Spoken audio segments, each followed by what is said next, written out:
Muy buenos días a todas, muy buenos días a todos, muy bienvenidas, muy bienvenidos. Mi nombre es Juan Pablo Vázquez. Esto es Historia de América Latina 2 en martes 7 de abril, lo que vendría a ser originalmente como la tercera semana y la sesión número 5.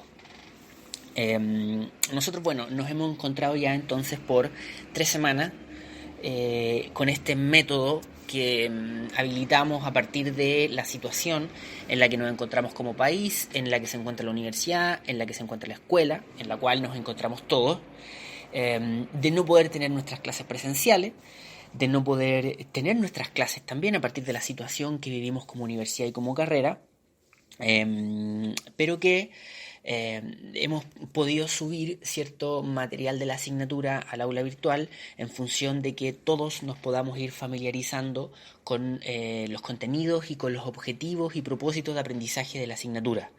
Entonces hemos subido el material en formato Office, que son estos PDF a partir de PPT. Hemos ido subiendo la bibliografía correspondiente a cada semana y también hemos ido subiendo estos audios de voz, estos archivos de audio con mi voz que hemos estado escuchando y que uno de los cuales ustedes están escuchando ahora, con un acompañamiento efectivamente a las lecturas, a la bibliografía, una suerte de acompañamiento y complemento, un seguimiento a las lecturas en función de poder ir acompañando, en función de poder ir identificando, reforzando ciertas claves relevantes de las lecturas.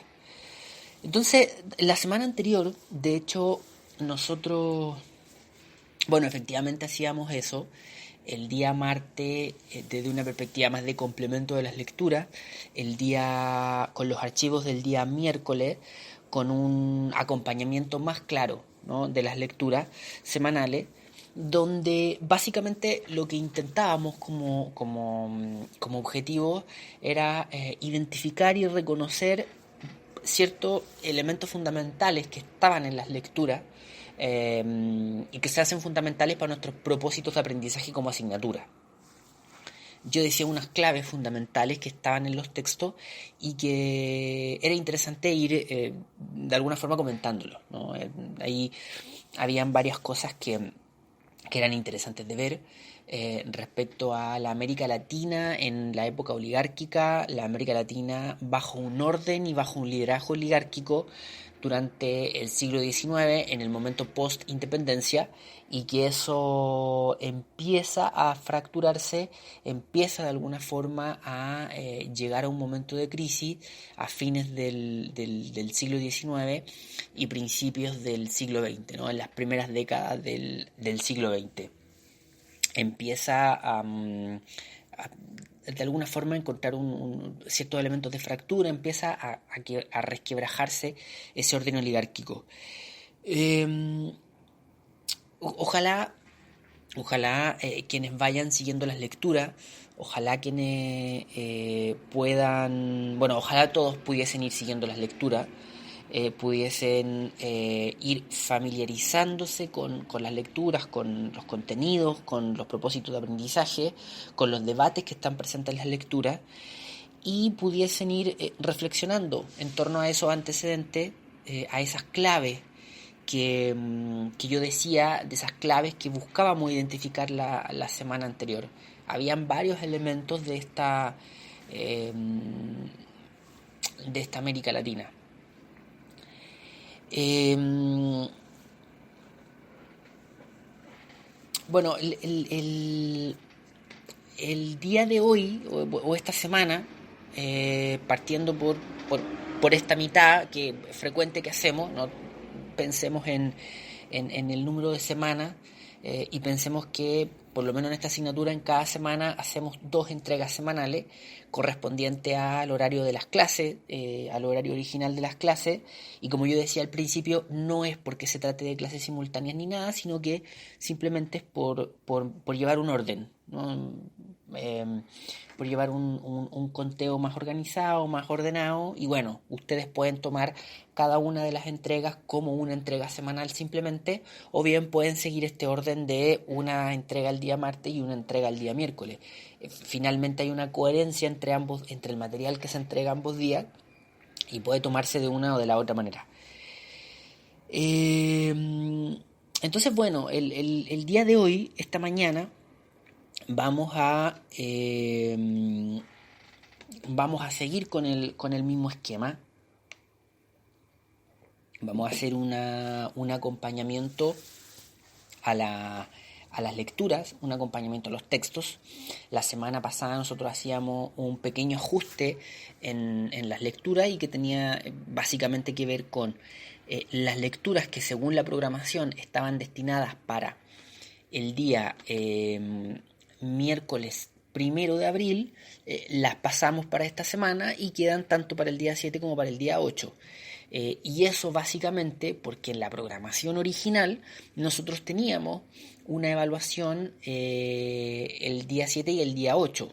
Hoy y mañana teníamos el tiempo y las lecturas estaban destinados para una evaluación que era digamos una actividad de lectura que se tenía que ir desarrollando.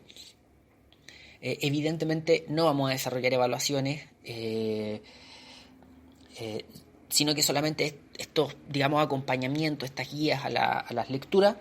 Así que bueno, el espacio lo ocupamos con la lectura, que de todas formas, como una lectura gruesa, no hay mucho problema. Y bueno, esta evaluación la veremos en el futuro. Era una evaluación a partir también de lectura, que es remota, siempre estuvo pensada así, con una actividad que yo les tengo que entregar, entonces no hay ningún problema en ubicarla más adelante cuando volvamos a las clases con relativa normalidad. No a las clases presenciales, sino que cuando, cuando tengamos entre todos cierto consenso de que es pertinente volver a las clases. Bueno, el punto es que el día de hoy, bueno, sigamos con la dinámica con la que habíamos llevado hasta la semana anterior. Entonces, en este momento, por favor, el archivo que yo que envié correspondiente al día del 7 de abril, por favor poner atención en la lámina número 2. En la lámina número 2. Entonces para hoy día, básicamente lo que propongo es muy similar al miércoles anterior, reconocer antecedentes fundamentales del proceso de ascenso de Estados Unidos como potencia hemisférica. Ese es digamos, en términos de propósito de aprendizaje, y también de ahí se desprende la problemática de la cual, o la cual vamos a estar discutiendo. Digo, que discuten, o la parte de los debates que proponen los textos de esta semana, eso vamos a estar intentando reforzar, o eso vamos a estar intentando comentar digamos, en esta sesión, o lo que correspondería a esta sesión. El ascenso de Estados Unidos como potencia hemisférica, y bueno, nosotros como propósito de aprendizaje reconocer antecedentes fundamentales del proceso de ascenso de Estados Unidos como potencia hemisférica. O sea, ahí hay una situación en la cual nosotros no lo reflexionamos mucho, pero porque uno no lo anda reflexionando en la vida cotidiana, pero nos toca digamos, el sistema mundial, el capitalismo global, el capitalismo mundial, el sistema mundo, como dicen los sistemas mundistas, desde el largo siglo XVI o desde el siglo XV en adelante, ha tenido cuatro potencias hegemónicas, tres potencias hegemónicas, y a nosotros nos toca ver una. Digamos, en vida nos toca ver el proceso de decadencia de una, que es la actual, que es Estados Unidos, y ahora estudiamos el proceso en que Estados Unidos emerge a esa posición. Cuando el siglo XIX, de hecho el siglo XX, empieza sin Estados Unidos como potencia global. Es durante el siglo XX que Estados Unidos emerge como potencia hegemónica. Entonces a nosotros en este pedacito nos toca estudiar de alguna forma algunos elementos de ese ascenso. Entonces, reconocer antecedentes fundamentales del proceso de ascenso de Estados Unidos como potencia hemisférica y, en segundo lugar, reconocer aspectos y antecedentes fundamentales de la relación de Estados Unidos y América Latina entre fines del siglo XIX y principios del siglo XX. Y hacer ese vínculo, ¿no? De alguna forma, en ese proceso de ascenso de Estados Unidos como potencia hemisférica, hay una parte de aquello, o una parte importante de aquello, que hace relación a los vínculos entre Estados Unidos y América Latina, ¿no? En la política de Estados Unidos hacia América Latina.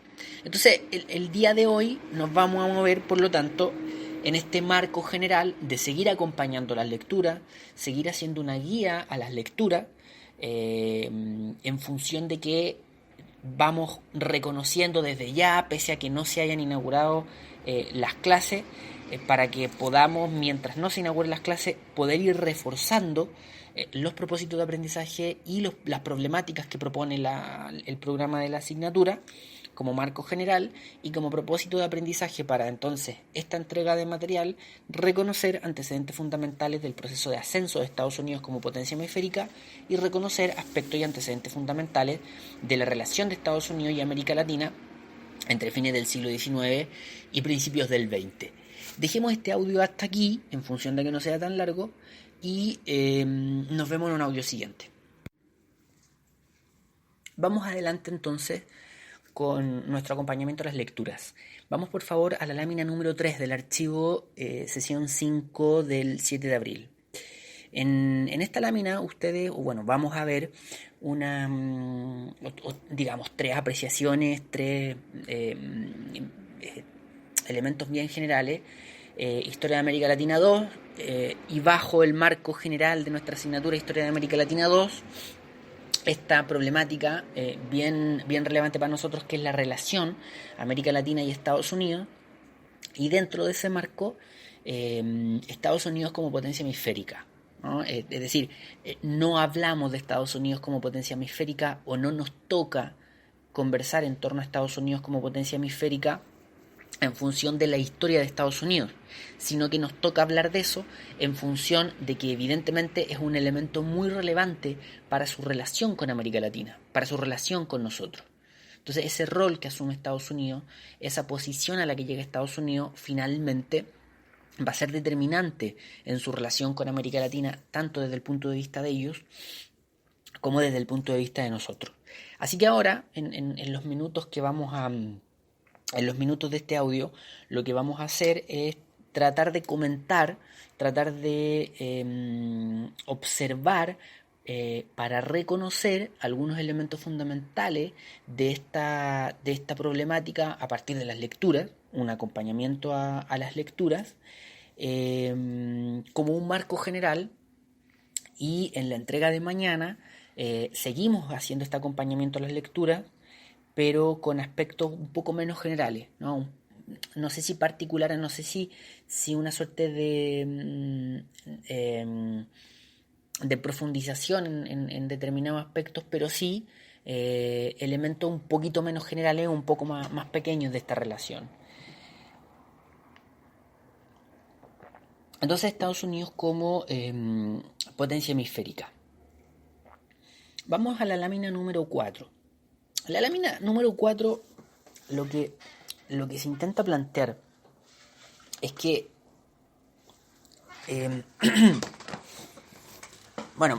seguimos con esta lógica, ¿no?, de entender a Estados Unidos como potencia hemisférica, como un factor determinante en las relaciones América Latina y Estados Unidos. Ahora, el punto es que, como de alguna forma lo decíamos en el audio anterior, nosotros estamos acostumbrados a pensar en Estados Unidos no solo como potencia hemisférica, sino que como potencia global. Y tenemos incluso un imaginario construido en torno a esa temática, en torno a ese rol de los Estados Unidos en el mundo. No solo como potencia hemisférica, sino que como una potencia global. Y es bien interesante, ahora por favor pasemos a la lámina número 5, y es bien interesante que los textos de todas formas hacen la reflexión en torno a cómo, digamos, hay dos elementos que nos permiten cuestionar no la posición de Estados Unidos en términos globales, sino que el proceso, ¿no? Sino que problematizarlo, verlo desde una perspectiva más compleja. Y eso es interesante porque los textos, en general, las lecturas permiten eso. En general, leer permite también eso. No solo aprender en términos de irse informando de determinadas cuestiones o adquiriendo ciertos conocimientos, sino que también a partir de ir cuestionando ciertas cuestiones, complejizándolas, viéndolas más complejas. Esta es como la frase, eh, uno mientras más sabe, menos sabe. Entonces, en esta lámina, la lámina número 5, hay una cuestión importante de los textos que tiene que ver con la pregunta de cómo llega a constituirse Estados Unidos en potencia hemisférica, en potencia mundial y en una posición imperialista. Y no desde un punto de vista descriptivo, o sea, no describan el proceso, sino que en términos de que Estados Unidos, al igual que América Latina, también surgió de lazos coloniales, ¿no? Es decir, Estados Unidos era una colonia británica, igual que América Latina era una colonia hispana. Y en segundo lugar, además, Estados Unidos fue parte de la periferia mundial. Es decir, Estados Unidos no siempre fue evidentemente no siempre fue la potencia hegemónica, evidentemente no siempre fue de los países del centro de la economía mundial, es decir, los países ricos, industriales y poderosos.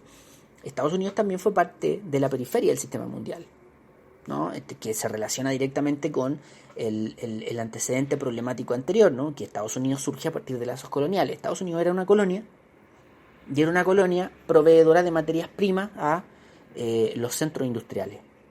En algún momento lo fue. En algún momento lo fue. Entonces ahí, esos son los elementos que alimentan la pregunta que está en la lámina número 5, ¿no? ¿Cómo llega a constituirse en potencia hemisférica, en potencia mundial, y cómo llega a desarrollar una posición imperialista, pensando en que esa era su posición anterior, en que esa era su base, ¿no? Un país que surge a partir de lazos coloniales y un país que es parte, o en algún momento es parte, de la periferia del sistema mundial. Bueno, en las lecturas hay determinadas claves como para entender o como para ofrecer una respuesta a la pregunta. Probablemente esa pregunta es de esas problemáticas de las ciencias sociales que en realidad es un problema de investigación, no tiene una respuesta tan específica y tan concreta, sino que tiene que ver con ciertas explicaciones, ciertas tesis que se vayan construyendo.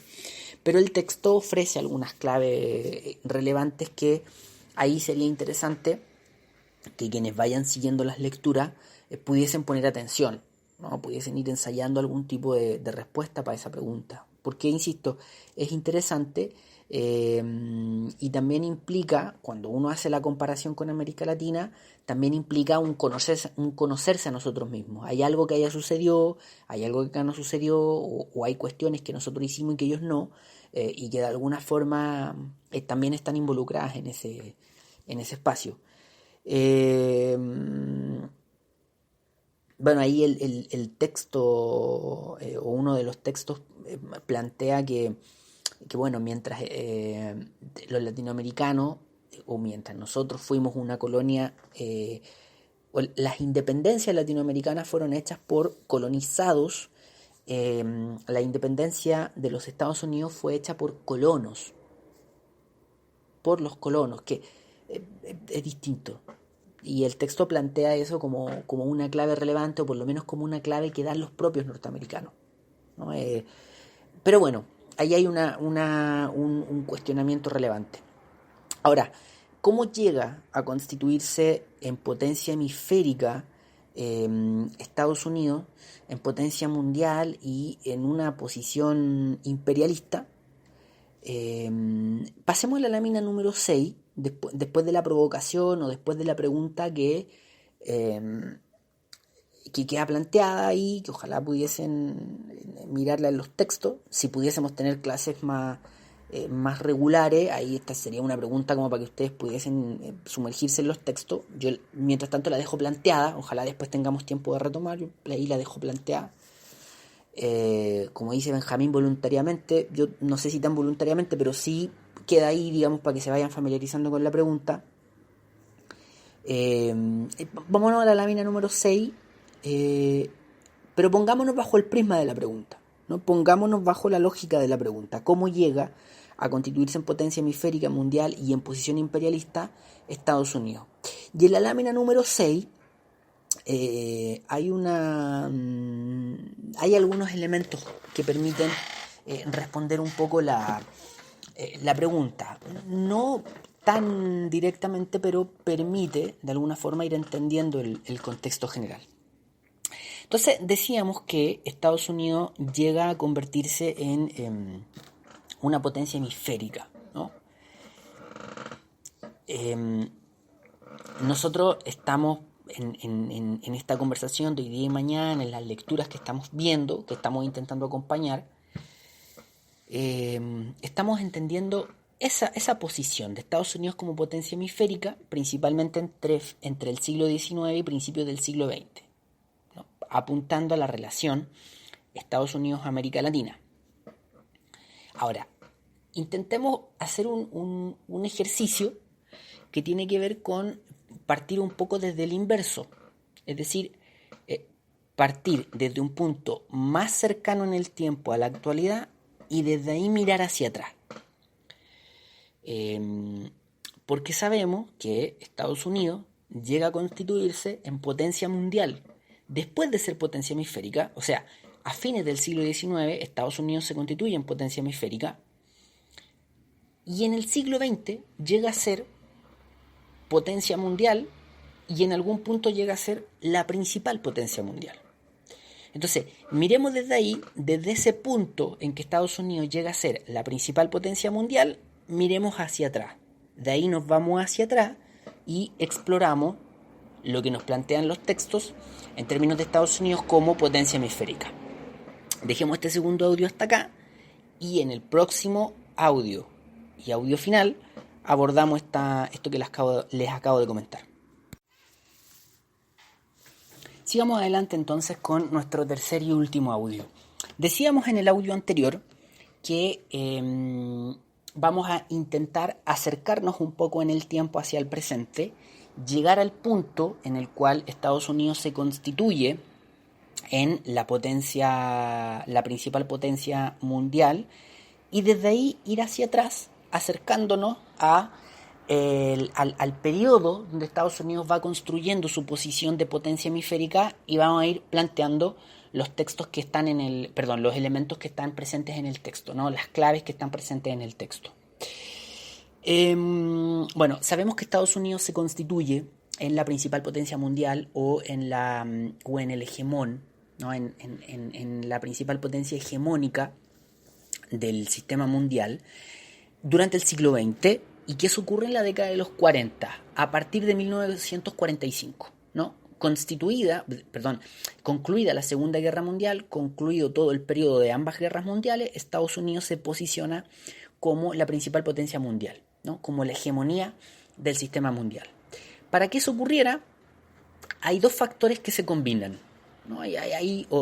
Pueden haber más, pero principalmente hay dos elementos o dos factores que están ahí combinados. En primer lugar, el escenario que queda después de la Segunda Guerra Mundial. Ese es un factor relevante, es un factor bien relevante. Lo que ocurre o los elementos como resultados de la Segunda Guerra Mundial. Y como sabemos, concluida la Segunda Guerra Mundial, Estados Unidos se constituye en la principal potencia industrial, en la principal potencia económica, en la principal potencia militar. Es decir, concluida la Segunda Guerra Mundial, Estados Unidos, como uno de los grandes resultados de todo el proceso de ambas guerras mundiales, es que Estados Unidos se posiciona como esta potencia hegemónica. Y si uno lo mira con más detalle, va a encontrar un elemento relevante, que constituida la Segunda Guerra Mundial, Estados Unidos también se constituye en la principal potencia industrial casi sin competencia. Y eso tiene que ver con que al salir de la Segunda Guerra Mundial, Estados Unidos queda con un territorio casi intacto y con un complejo industrial, o sea, con todos sus procesos industriales, sus plantas, sus fábricas, etcétera, casi intactas también. No recibió un mayor daño en términos de sus procesos industriales. Las otras grandes zonas industriales, los otros grandes polos industriales del mundo, terminan dañados y devastados en términos territoriales y en términos de las industrias, de este desarrollo industrial. En términos físicos concretos, Estados Unidos, además de ganar la guerra, no peleó la guerra en su territorio. Eso siempre hay que tenerlo presente en términos de Estados Unidos. Salvo la guerra civil del siglo XIX, que enfrenta al sur con el norte, todas las demás guerras que Estados Unidos ha disputado han sido fuera de su territorio. Y ese es un factor súper relevante, insisto. Termina la Segunda Guerra Mundial y el territorio norteamericano está casi intacto. Versus Europa, que termina la Segunda Guerra Mundial y Europa está devastada. Su territorio está devastado, sus ciudades están devastadas, sus industrias están devastadas, sus procesos productivos y económicos están devastados en el caso europeo. Entonces Estados Unidos se erige como una potencia industrial casi indiscutida, casi sin disputa, ¿no? Y eso evidentemente es un factor clave en que se constituya en la potencia mundial, tanto económica como política. Ahora, ese factor evidentemente no está aislado, ¿no? Para que Estados Unidos pudiese asumir ese rol, o sea, para que ese escenario, estaba todo el escenario construido para que pudiese asumir ese rol, pero para poder hacerlo también necesitaba músculo propio, ¿no? También necesitaba una fuerza propia. Y hay que reconocer en Estados Unidos, y aquí el otro factor que quiero plantear y que se combina, un desarrollo a largo plazo, ¿no? Un desarrollo capitalista a largo plazo, tanto en términos económicos como en términos políticos. Entonces, un desarrollo de las industrias norteamericanas o de la industria norteamericana a largo plazo, un desarrollo financiero también a largo plazo. A fines del siglo XIX, el sector industrial norteamericano empieza a articularse fuertemente con el sector financiero, un desarrollo a largo plazo de su mercado interno, ¿no? Un mercado interno que le permitía tener destino para sus propios procesos industriales, y también un desarrollo político, un desarrollo de su propia institucionalidad, un desarrollo de su Estado, un desarrollo, y aquí un elemento que se combina en términos económico y político, un desarrollo de su infraestructura, ¿no? Estados Unidos se empieza a expandir internamente, físicamente, y para eso desarrolló una infraestructura que se lo permitió, y esa infraestructura le permitió tener cierta conexión interna que también fue clave en aprovechar el escenario global que se generó después de la Segunda Guerra. Entonces, insisto, aquí hay dos elementos que se combinan para que Estados Unidos se constituya en esta potencia global. Su desarrollo a largo plazo, su desarrollo capitalista a largo plazo, su desarrollo económico a largo plazo, desde principios del siglo XIX en adelante, y que se empieza a notar con mucha fuerza en la segunda mitad del siglo XIX. A partir de 1860, Estados Unidos ya empieza a disputarle o ya se nota que Estados Unidos se va acercando a las potencias mundiales, se mete entre medio de las potencias mundiales, se pone por detrás de Inglaterra y empieza de alguna forma a disputarle a Inglaterra ese rol de potencia mundial, ¿no? Eso se va generando a lo largo del siglo XIX y ya es claro en las últimas décadas del siglo XIX. Entonces llega este escenario de las guerras mundiales y Estados Unidos ya tiene el músculo formado para ocupar el lugar que termina ocupando. Ahora, eso, ¿en qué afecta a Boca eso? ¿En qué nos importa a nosotros este desarrollo de Estados Unidos a largo plazo y esta posición de Estados Unidos como potencia mundial?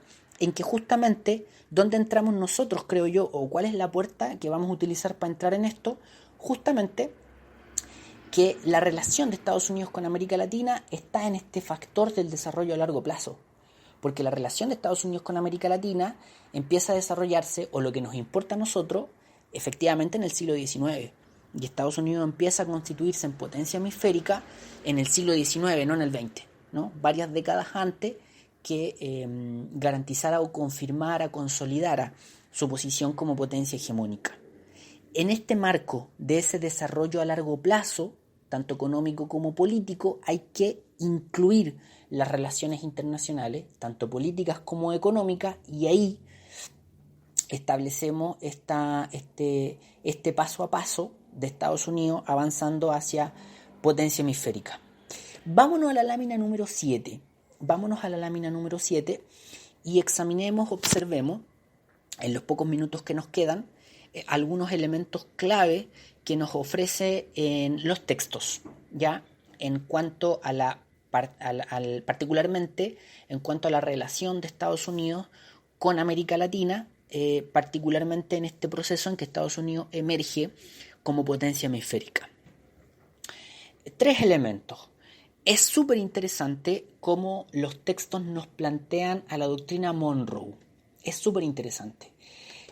Ustedes esto lo van a ver en los textos, esto lo pueden buscar en internet, etcétera, y estoy seguro además que ya lo han hablado miles de veces en otras asignaturas, en Historia de América Latina 1, incluso en el colegio, que la doctrina Monroe es básicamente una suerte de principio, de fundamento de la política exterior de los Estados Unidos, y que hace relación en términos generales a la no intervención de las potencias europeas en los asuntos internos de los países de América, ¿no? Del hemisferio americano. En términos así súper generales, eso plantea la doctrina Monroe. Y la doctrina Monroe fue planteada en la década del 20 del siglo XIX, en el 1823, 24 por ahí, por el presidente norteamericano James Monroe, ¿no? Y para describir la doctrina Monroe generalmente se utiliza la frase de América para los americanos, ¿no? Y que eso es básicamente lo que define o describe en términos generales la doctrina Monroe, la no intervención europea en los asuntos de los países americanos. Y eso en el contexto del siglo XIX, cuando Estados Unidos era un país muy joven, un país semiperiférico, y las potencias europeas eran, como suena, como se dice, las grandes potencias del mundo, y Estados Unidos ya era un país joven, pero más o menos con muchas expectativas, un país fuerte, y plantea este principio de la no intervención. Es súper interesante porque en el imaginario en torno a estos temas quedó instalada la idea de que la doctrina Monroe va a guiar la política exterior norteamericana en su relación con Estados Unidos prácticamente a lo largo del tiempo, ¿no? A través de la historia. Y que uno, como que cada cosa que pasa entre Estados Unidos y América Latina encuentra explicación en la doctrina Monroe. La lógica que se utiliza es que este principio de la no intervención finalmente esconde el principio del nosotros intervenimos, ¿no? América para los americanos, de alguna forma diría, europeos fuera, y nosotros, los líderes de esta América, sí tenemos, no la prerrogativa, pero sí somos los que tenemos acá el liderazgo. Y es súper interesante que los textos relativicen eso. Por una parte, uno de los textos nos plantea que en realidad la doctrina Monroe es, como suena, solamente una declaración de no intervención de un país que en la época no es tan poderoso, y que todo lo imaginario que hay en torno al poder de la doctrina Monroe finalmente son sobreinterpretaciones prácticamente del siglo XX, ¿no? Uno de los textos nos va a plantear que básicamente Estados Unidos no tenía mucho interés en América Latina durante el siglo XIX. Y no básicamente porque no le interesara, sino porque estaba más interesado en otras cosas, que era su propio desarrollo interno. Y por otro lado, otro de los textos nos va a decir que la doctrina Monroe es básicamente una bravata de un adolescente. O sea, un país muy jovencito que de repente, o producto de su arrogancia, o producto de no entender muy bien cómo funcionaba la política internacional en la época, establece este principio con una grandilocuencia que en realidad no le corresponde a su realidad. Entonces, de alguna forma también se relativiza el poder de la doctrina Monroe. Pero ahí hay un elemento súper relevante. Primero, la doctrina Monroe en sí misma, y en segundo lugar, encontrarnos con esta problematización de los textos. Es súper interesante, ¿no?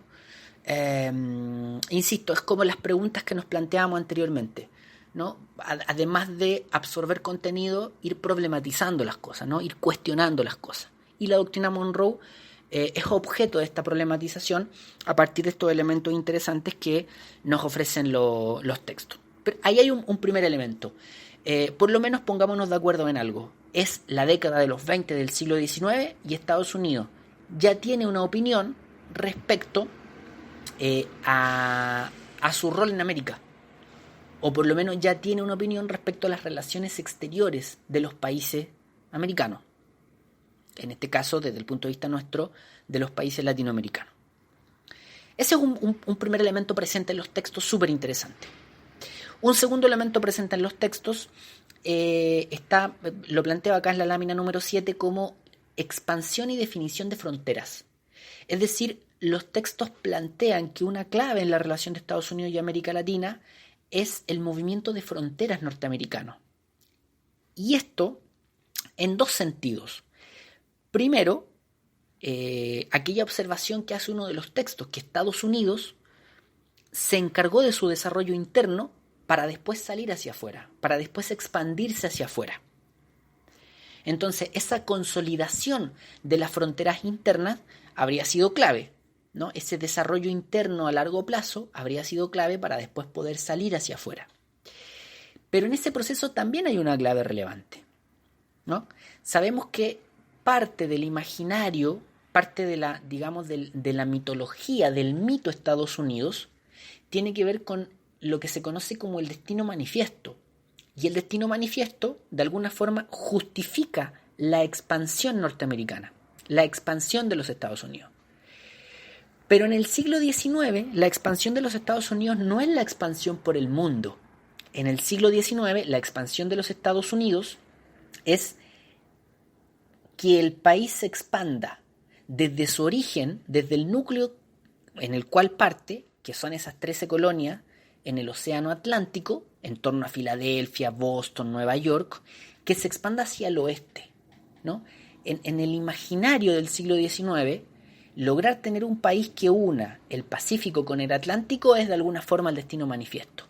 Y ese territorio inhóspito donde están los pueblos originarios, donde están los distintos pueblos originarios, bueno, eso hay que conquistarlo, ¿no? En la psicología, en el mito del destino manifiesto, en el mito de la fundación de Estados Unidos, eso es clave durante el siglo XIX, esa expansión hacia el oeste. Después, ojalá tengamos mucho tiempo para hablar de eso, pero en términos generales, de eso se trata en el siglo XIX, ¿no? Cuando se habla de la expansión y el movimiento de fronteras en Estados Unidos, es más bien una expansión que hoy día uno la ve como interna. Entonces, desde los estados de la costa atlántica se expanden avanzando hacia el Océano Pacífico. ¿Y cuál es la clave con América Latina? Que esa expansión no solo es hacia el Océano Pacífico, sino que también es hacia el sur. Estados Unidos expande sus fronteras hacia el sur. Y cuando se expande hacia el sur, eso afecta a México. Eso afecta a lo que entendemos como América Latina. Porque esa expansión hacia el sur significó que le compraran la Florida a España, que le compraran lo que hoy día es el estado de Luisiana, y donde está Nueva Orleans, etc. Le compraran el estado de Luisiana a Francia, y también involucra, ¿no? También involucra el hecho de que el estado de Texas, originalmente mexicano, se independizara de México y después se terminara uniendo a la Confederación. Y ganada la guerra civil por el norte, que se terminara consolidando su unión a los Estados Unidos, ¿no? Cuando Texas se independiza de los Estados Unidos, posteriormente pasa a ser parte de Estados Unidos, ¿no? Y en ese proceso hay una suerte de guerra, un conflicto bélico entre México y los Estados Unidos, donde los estados originalmente mexicanos o el territorio originalmente mexicano de California, Nevada, pasan a ser estadounidenses. Bueno, esto está en los textos, ustedes lo pueden ver, pero hay una serie, un porcentaje, una porción súper grande de territorios que originalmente son mexicanos que pasan a ser norteamericanos a partir de conflictos bélicos, a partir de conflictos entre Estados Unidos y México. Entonces, esa definición de frontera es un factor, o va a ser un factor también en la relación Estados Unidos-México, porque finalmente termina incidiendo, en la relación Estados Unidos-Latinoamérica, porque lo es en la relación México-Estados Unidos, y termina incidiendo, ¿no? Sienta un precedente de esta relación. Territorio que originalmente es mexicano va a ser ganado por los Estados Unidos, va a ser conquistado por los Estados Unidos. Territorio que originalmente es mexicano va a ser tomado por los Estados Unidos. Insisto, Nevada, Nevada, Nuevo México, Texas, California son territorios que hoy día son estados, ¿no?, de los Estados Unidos que originalmente son mexicanos. Eso es interesante de darle una mirada. Y en tercer lugar, y para ir cerrando, un tercer factor súper relevante se relaciona mucho con este segundo factor que planteamos de la expansión y definición de fronteras, y es la expansión económica, ¿no? En la relación entre Estados Unidos y América Latina, en el proceso de ascenso de Estados Unidos como potencia hemisférica, un factor relevante va a ser la expansión económica.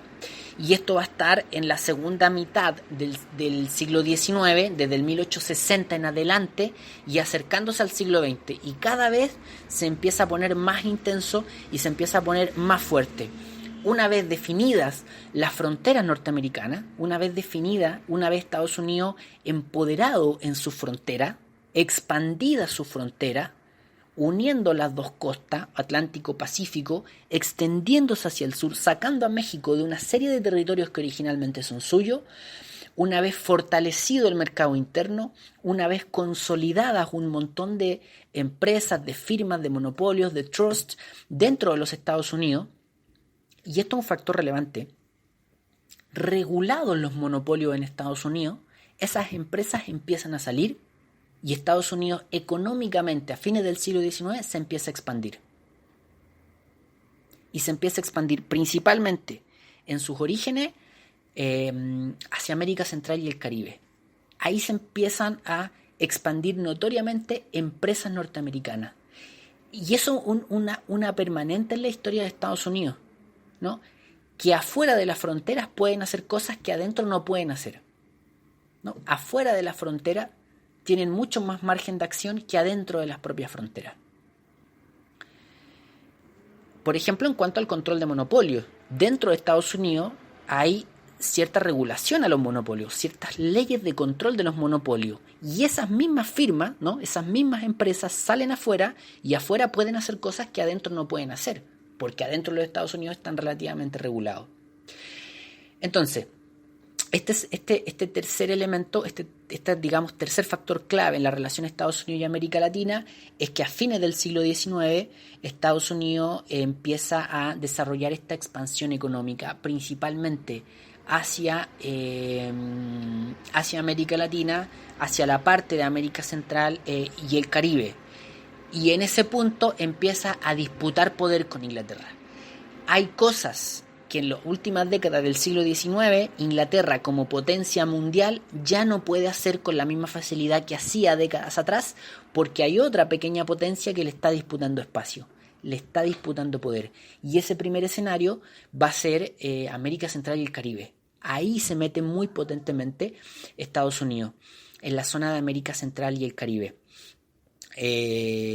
Ejemplos de empresas que funcionan con mucha fluidez y que tienen una importancia política y económica muy grande en América Central y el Caribe va a ser, por ejemplo, la United Fruit Company, esta empresa de bananas que está hasta el día de hoy, que va a tener un poder económico y un poder político decisivo en América Central y el Caribe, y que es parte también del imaginario de las imágenes que se tienen en torno a América Latina y el Caribe, y en torno a la relación de Estados Unidos con América Latina y particularmente ahí con las zonas del Caribe. Entonces ese factor va a ser fundamental. En las últimas décadas del siglo XIX, esta expansión norteamericana, a partir de las empresas que empiezan a operar, particularmente en América Central y el Caribe. Y como balance general, uno nota que Estados Unidos empieza a disputarle poder e influencia a Inglaterra en ese sector. Equipo, mañana vamos a intentar hacer nuevamente este acompañamiento a las lecturas a partir de este último punto, ¿no? A partir de algunos elementos clave de la expansión de los Estados Unidos por América Latina, partiendo desde esa zona de América Central y el Caribe y de esas operaciones que, tanto económicas como políticas, a través de las empresas de los Estados Unidos en América Latina y el Caribe. Así que eso, nos escuchamos mañana. Seguimos exactamente en las mismas condiciones. Esto es un acompañamiento, una guía a las lecturas para que nos vayamos familiarizando todos con las problemáticas de la asignatura y cuando nos reincorporemos a las clases podamos tener, digamos, todas estas problemáticas y estos debates ya familiarizados y ojalá inclusive relativamente avanzados. Eso, nos escuchamos mañana.